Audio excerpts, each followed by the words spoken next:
visit a hunger-fighting organization, learn about O'Fallon's new CLIP program, and meet a local athlete who's tearing up the football field. Next on O'Fallon Matters.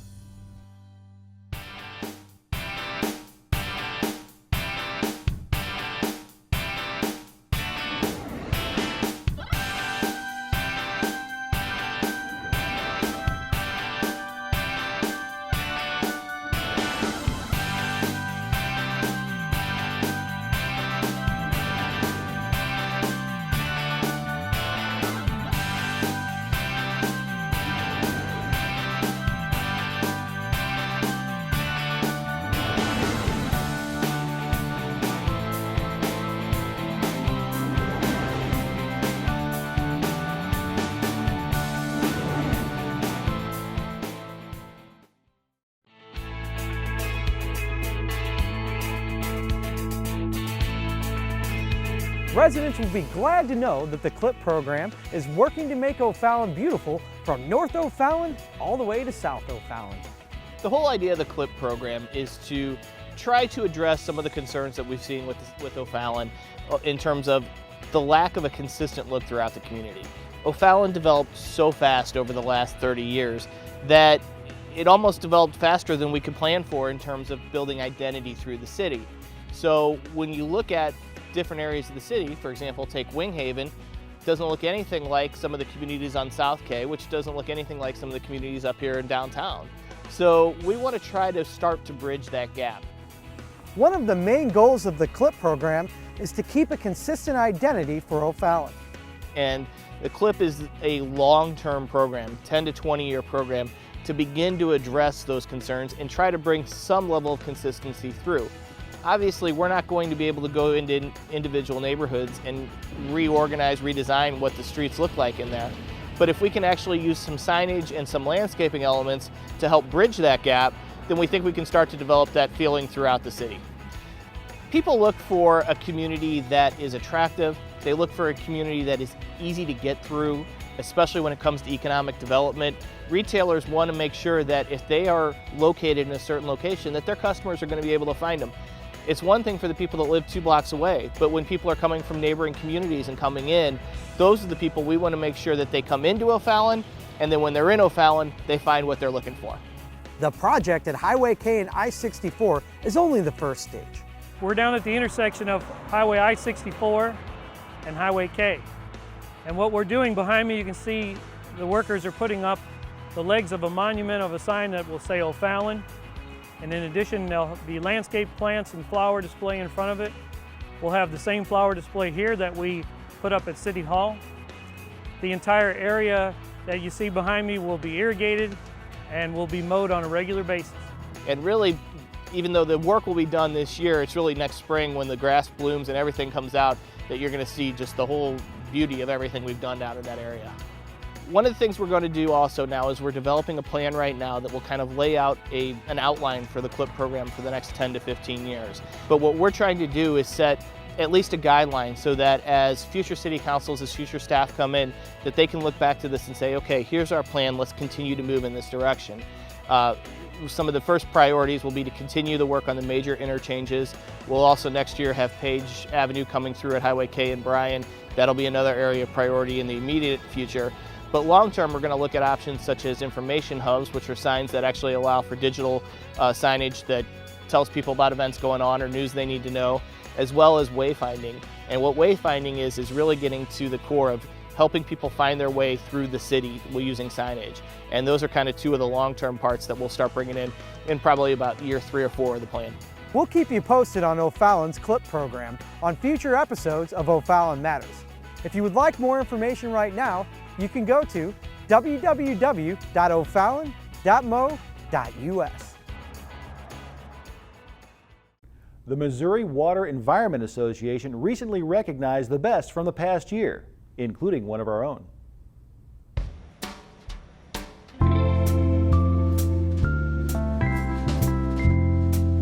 The O'Fallon wastewater treatment plant processes over 7 million gallons of wastewater on an average day.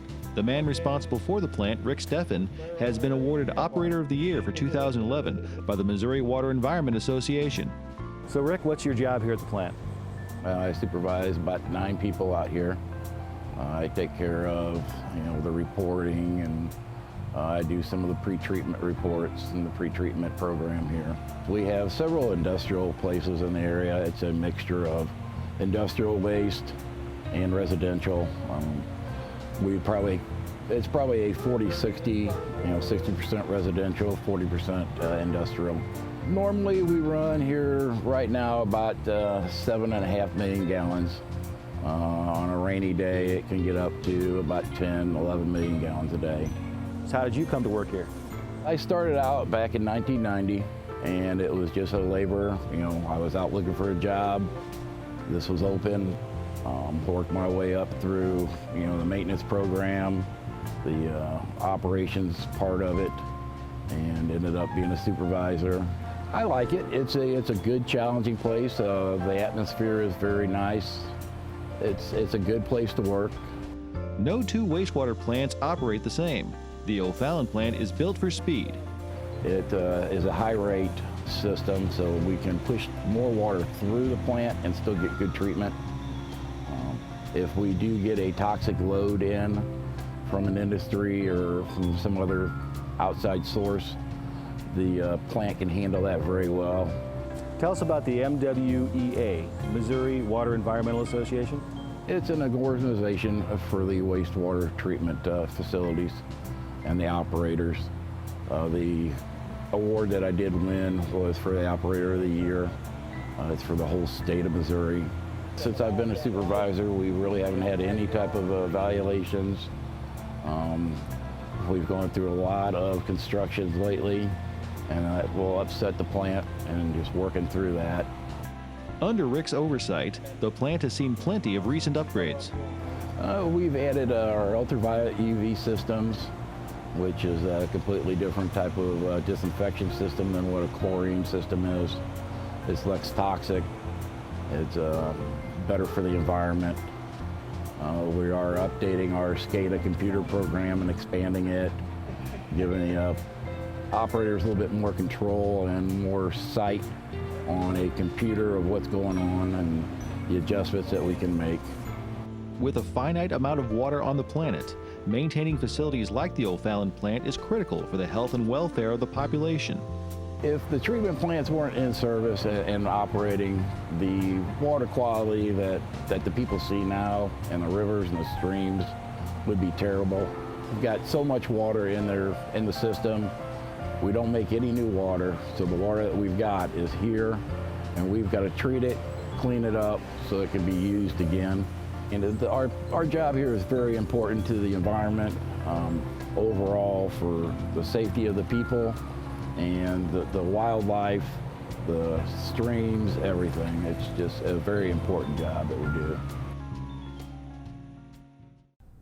The much anticipated construction of the next phase of the Page Avenue extension will soon break ground right here in O'Fallon.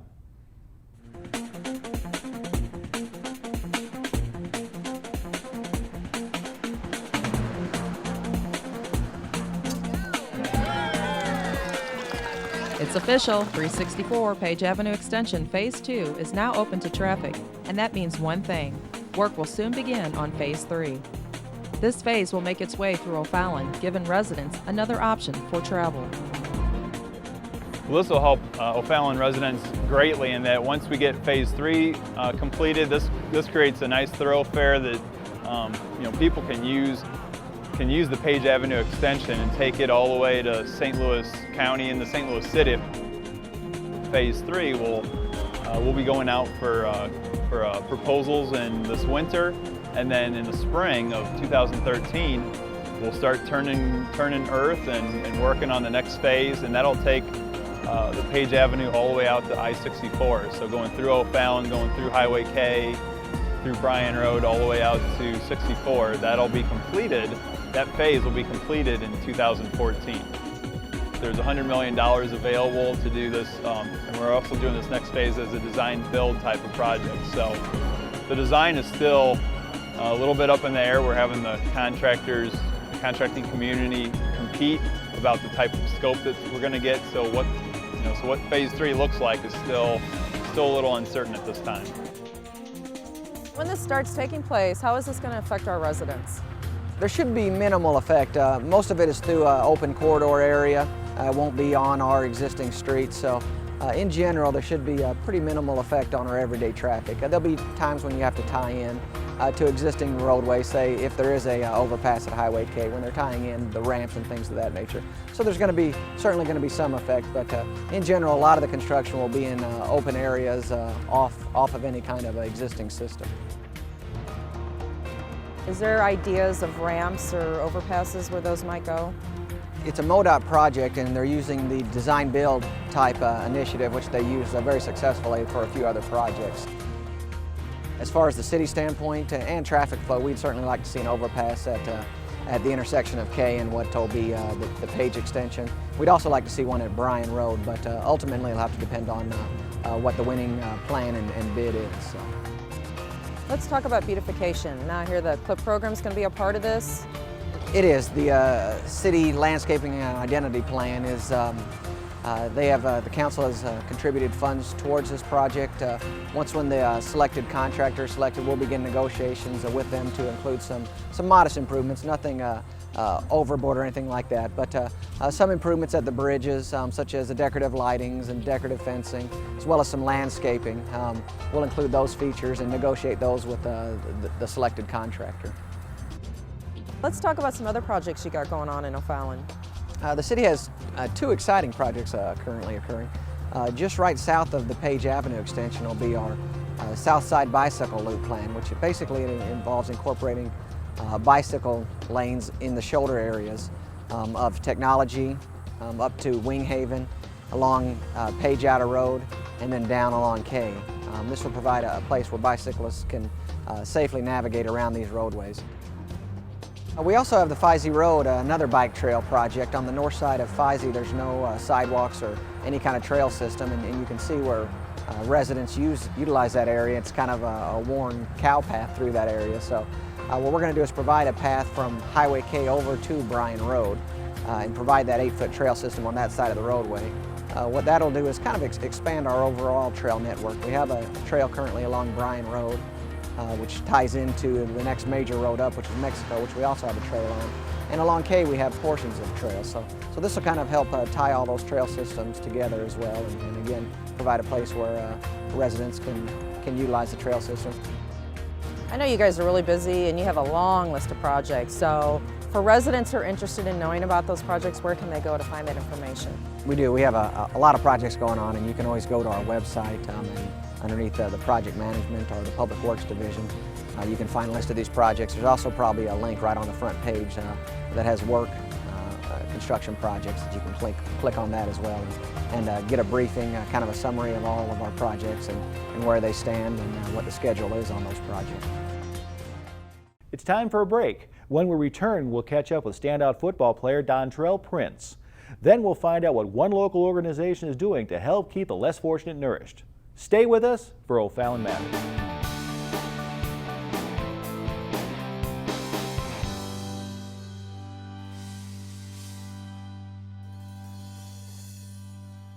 Packers, Vikings, Red State, Blue State. We come from different places. Uptown. But when we live united, we create real lasting change in the education, income, and health of our country. Real change won't happen without you. So give, advocate, volunteer, live united. Sign up at liveunited.org. So, what's it gonna be?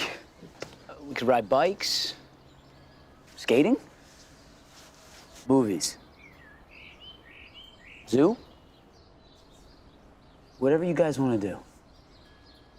Can we just do this? Yeah. We could just do this. The smallest moments can have the biggest impact on a child's life. Take time to be a dad today.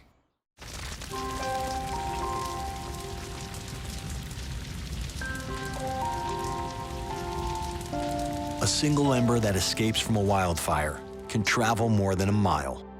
That single ember can ignite and destroy your home or even your community. You can't control where that ember will land, only what happens when it does. Get Fire Adapted now at fireadapted.org.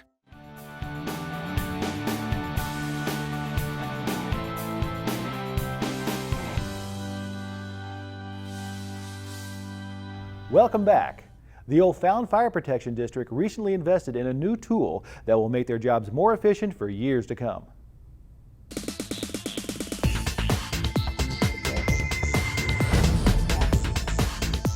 The O'Fallon Fire Protection District is making O'Fallon residents safer with a major upgrade in their fire truck fleet. This new pumper will be placed into service at Station 3, located at 600 Laura Hill Road, just east of Highway K. Actually, what we just took possession of is a new Pierce truck. It's a 2012. The rescue, called the rescue pumper, and it's called the rescue part of it because it's got a lot of compartment space for rescue equipment. And of course the pumper part. So it gives us that option to pump and roll. When we put the pump in gear, we can actually roll the truck along. So if we've got a grass fire along the highway or something like that, we can actually roll along the highway and work on putting that fire out. The new pumper truck will be equipped with a full complement of firefighting equipment and state-of-the-art electrically powered hydraulic rescue tools capable of forcing open just about any car.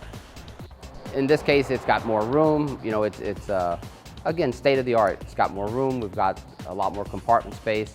The Hearst tool, our rescue equipment, will be up to date. We've got an electric-powered hydraulic equipment on this one. So it makes everything easier to run, easier to maintain. Here's a first-hand look at a couple of the nifty features on the new Pierce fire truck. We've compartmentalized things. We know what we're going to put in it, what equipment's going in each compartment. Here's our control for our light tower. We have 4,000-watt lights on top. We can raise up in the air to light up our scene and make things safe for us. All runs by remote control. Here's our pump panel. This is kind of what happens with the whole truck. Here's where the water is operated from. It has an onboard foam system. All is operated from this panel. This is how we turn on all the water that's released from this truck comes from this panel. Foam operations. And again, we can put it in a compartment where we've closed it up. On all our other trucks, it's always stands out in the open, and road grime seems to affect it. So we've closed it up and put it behind the door here to cure it. So if you find yourself in an emergency, be comforted in the fact that O'Fallon's Fire Protection District has the latest tools to keep our residents safe. It just makes more compact. We can get more things on a truck, maybe less trucks to a scene, and sometimes that's important when we don't get those trucks there. We bring more equipment with each truck to the scene. This next story features an organization that works tirelessly to fight hunger in more ways than one. Here's Brett Figgis with the story. Operation Food Search works to feed as many people as possible throughout the metro area. However, hunger is a problem that requires all of us to team up and work together. Established in 1981 to tackle the growing problem of hunger, Operation Food Search is a metro area food bank that distributes food free of charge to feed the poor and hungry. We serve primarily food pantries. 280 food pantries come to Operation Food Search for supplies free of charge each month. Operation Food Search in 2008 decided to branch out to the St. Charles community because the need was really increasing in this area. So we started a satellite office in Wentzville at that time and since have moved to O'Fallon. Operation Food Search collects and distributes 2 million pounds of food every month. This food feeds the poor, the homeless, the homebound, and many more of all ages and backgrounds. We can purchase food at a much reduced rate, but to be able to do that, we actually have to have funds to do that. We have opportunities to bring in tractor trailers of wonderful, nutritious food, but we only have to pay the freight to come in. So we can get a $50,000 donation of food that may cost us $500 to $600 just to bring the freight into St. Louis or into St. Charles County.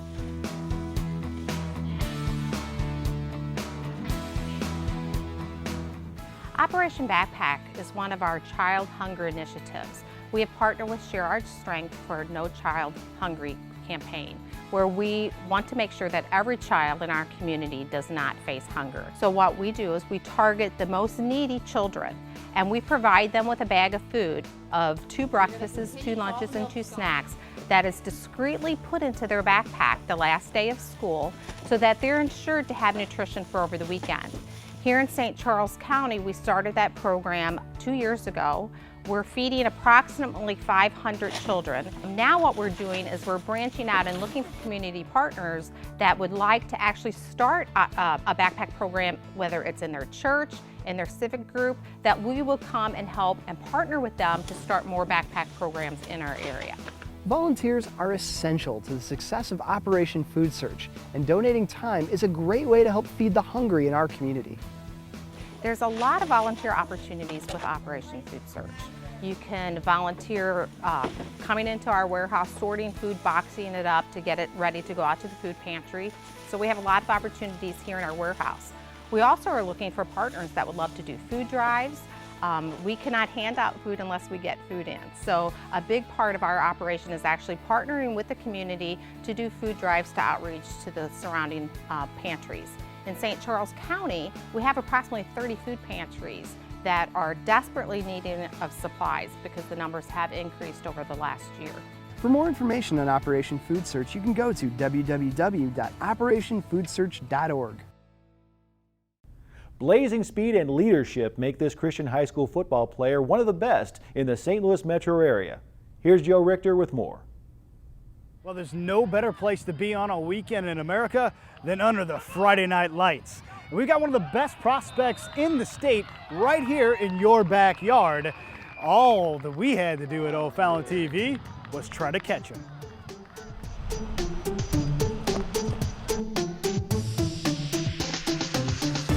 I'm pretty fast, so if I get like behind you, I'm gonna get a lot of yards. Dontrelle Prince is having a standout junior season. This guy is an all-purpose threat on offense. He is among area leaders in scoring, receiving, and total yards. Well, I just hope that he continues to build on what he's done the last 2 years. Last year, every time he touched the ball, every fourth time he touched the ball, it seemed to be a touchdown. So he's exciting to watch. He's fast as lightning, and he just makes things happen on offense and defense. It's just something I love to do. I can it's something I can do every day that I never get bored of doing. I can wake up and do it, and I feel like I can do it the rest of my life. So if I like to do something, I'm gonna keep doing it. And I just like the environment and the crowd going crazy, or the kickoff returns and the points. I love the feeling of the game. You can't teach quickness, and he's fast, but he's also lightning quick. So you think you got him, and all of a sudden he's gone. And that's the great thing about watching game film with him, is he just makes people miss.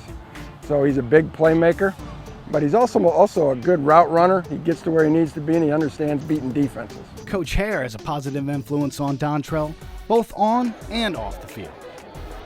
Coach Hare, so much. He pushed me. Sometimes I kind of as me being young was an underclassman. I make a mistake and it stay on my head. He wanted to get past my mistakes quickly, because there's always another play and I can always make up for it. He always tells me to stay in my books. It's the only thing he always tells me. So I make sure I'm doing right in school, then do the same thing on the field, and everything will even out. Dontrelle has a bright future ahead. College ball. I'm ready for. I feel like I'm physically, not mentally ready for college ball. So I'm trying to get there. Whatever it takes, I'm trying to get there. So if it's for me, put it in the touchdown as many times as I can to get to the next level, I would do it. Whatever it takes. Attitude, mentality, it's whatever. I'm there. I'm ready. So if you're free on a Friday night, head over to Christian High School and watch Dontrelle Prince fly by defenders on his way to yet another touchdown. We hope you enjoyed today's show. If you have a good story idea, let us know. Email us at OFallonTV@ofallon.mo.us. Remember to give back to your community, because O'Fallon matters to all of us.